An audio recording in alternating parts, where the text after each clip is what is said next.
Hello, dear friends. The supreme art of war is to subdue the enemy without fighting. Sun Tzu. Opinion piece. On the brink. Near the limit. Debt hits the ceiling. Systemic liquidation. Banks under pressure. It's not a matter of panic. It's a matter of conscience. End of engineered scarcity. New financial architecture. The pressure shifts direction. Collapse of the old banking system. Banks know more than they let out. From collapse to the financial future. Public awareness threatens those in power. Change will not be announced before it starts. Let's start. The situation is reaching a breaking point. According to Gary and Daniel, the debt control matrix is approaching its mathematical limit due to the systemic winding up of legacy banking systems, the covert audit of internal bank resolution records as part of the G7 seizure, the transition to an asset-backed quantum financial system, and the administrative winding down of the engineered scarcity. Why is the debt control matrix reaching its mathematical limit? Gary and Daniel answers that this problem stems from the systemic liquidation of legacy banking systems, the covert auditing of internal bank resolution records, the shadow of the G7 embargo, the unstoppable migration to asset-backed quantum finance, and the administrative termination of engineered scarcity. Legacy banks face liquidity problems, operational delays, and a gradual loss of public trust. These institutions are aware that the financial systems built over the past few decades are ill-prepared to handle the changes associated with quantum security and new forms of values circulation. There are times when silence becomes more eloquent than words, when institutions stop speaking clearly, when answers become vague, when delays become routine, and when people are told to wait without explanation. That is the moment to watch most closely. That moment is now. The banks know more than they are letting on. They know the old financial rails are under pressure. They know liquidity isn't moving as it should. They know the digital transition is not longer a distant idea.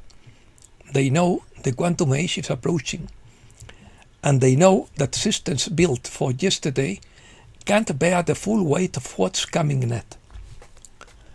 Gary and Daniel interprets institutional delays, a lack of clear explanations, and postponed decisions as signs of internal changes. While the public message is that nothing has changed, financial systems are being tested and traditional structures are preparing for a transition. Control. Banks have exercised control over access to money through authorizations, limits, accounts, transfers, and transaction deadlines. This model, presented as security mechanism, is a control structure that has conditioned who can move funds, when they can do so, and under what conditions. For decades, banks stood as gatekeepers of movement, controlling access, delays, approvals, limits, accounts, transfers, and permissions. They decided who could move, when they could move, how much they could move, and under what conditions. People were told that this was security, but it was control all too often. Now the pressure is shifting. The old system is being tested from all sides. Digital assets, quantum security, demands for liquidity, public distrust, asset-backed value, new financial architecture, and the quiet rise of systems designed to replace the old rails. The banks see this. They can't say it publicly, but they see it. They see that people aren't sleeping the same way anymore. They see that more people are asking questions.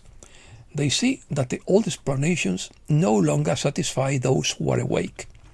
They see that the world is moving toward clarity, and clarity is the thing the old system of control fears most, because when people understand the system loses its power to confuse them. This is why the next phase matters so much. Banks know that the transition to a new financial structure is not just about money. It's about access, liquidity, identity, and protection. It's about who controls the movement of value in the coming era. The process is not limited to a monetary transformation.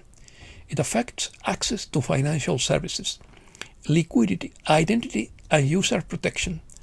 The central aspect of the transition will determine who will control the movement of value within the future financial structure.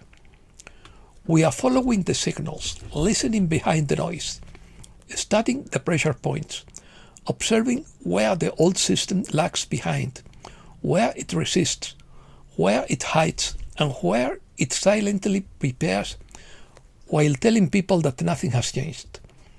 But a great deal has. The old trust is awakening, the old rails are aging, and the old security models are being questioned. Gatti and Daniel identifies several fronts where pressure is being placed on the traditional system. The development of digital assets, the demand for liquidity, distrust of institutions, the emergence of asset-backed instruments, and the creation of a new financial architecture. In this context, he presents the so-called quantum financial system, or QFS, as an alternative aimed at strengthening the protection, transparency, and security of transactions. The old structure is beginning to understand that the future will not wait for them to be ready. Banks know more than they are letting on because they know a new architecture is coming. They know that the QFS represents a different kind of financial path based on greater protection, cleaner movement, transparency, and secure access, where the population is not dependent on systems designed to create delays. This is not a matter of panic. Panic belongs to those who wake up too late. This is a matter of awareness. Awareness allows for preparation before the change is visible to everyone. The public is shown the surface, but pressure is building beneath the surface. Behind the silence, conversations are taking place. Behind the delays, systems are being tested, and the new structure is being prepared. Behind the old walls, the old structure is being prepared. The transformation could begin before it is publicly announced, and some of its most important moves are unfolding quietly. Therefore, the need to maintain an attitude of observation and preparation is raised, and awareness of these changes is presented as an alternative to panic. Banks know that the old world is reaching its limits. They know that liquidity cannot remain trapped forever. They know that people cannot be kept waiting forever. They know that when the new system kicks in, the previous explanations will fall short. The signals won't always be loud. Change won't always be announced before it begins. Some of the most significant moves happen quietly before the world even realizes the transition is already underway. Fulford summary. Western leadership has entered a downward spiral as Saudi Arabia collapses, according to Benjamin Fulford. Massive wildfires in Spain, France, Greece, Canada, and other countries have been accompanied by a propaganda campaign urging us to relinquish our private property and hand over control to the elite. Second, they incited Ukraine to attack Iranian ships to merge the wars in Ukraine and Iran into one. Third, Morocco sent 60,000 military-aged men to invade Ceuta, Spain's alleged crime, opposing the war in the Middle East. A massive censorship campaign in the West is failing in the face of citizens' fight for freedom, for speech freedom. All of this demonstrates that the Western leadership is trapped in a vicious cycle of fear and warmongering, in a desperate attempt to cling to power. Middle East. The route through the Strait of Hormuz between Iran and Oman has been agreed upon.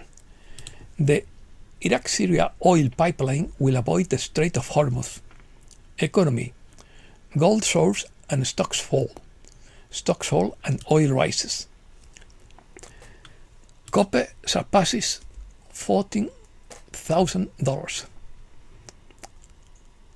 Iron ore falls below $100. Researcher discovers backdoor in Chinese-made routers. Income needed to be happy. In most countries, the average worker still earns less than income associated with maximum well-being. Slovenia is the only country where the average salary exceeds the price of happiness, estimated at $36,800. Europe runs out of gas reserves. Stocks fall to historic lows. The EU will give Ukraine an additional $1,650 billion in benefits from frozen Russian assets. The EU is an oligarchy governed by a small, self-perpetuating ruling class that sees the people as an obstacle to its technocratic program, according to Stephen Sukup. Spain. Gasoline prices are approaching a 2026 record high during the August holidays.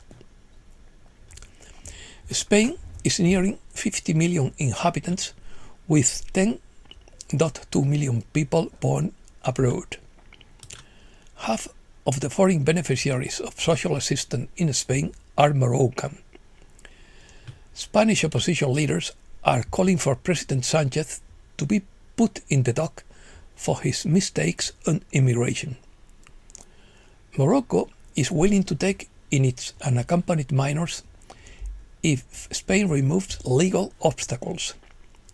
Americas. More than 1,400 people evacuated due to the eruption of the Fuego volcano in Guatemala.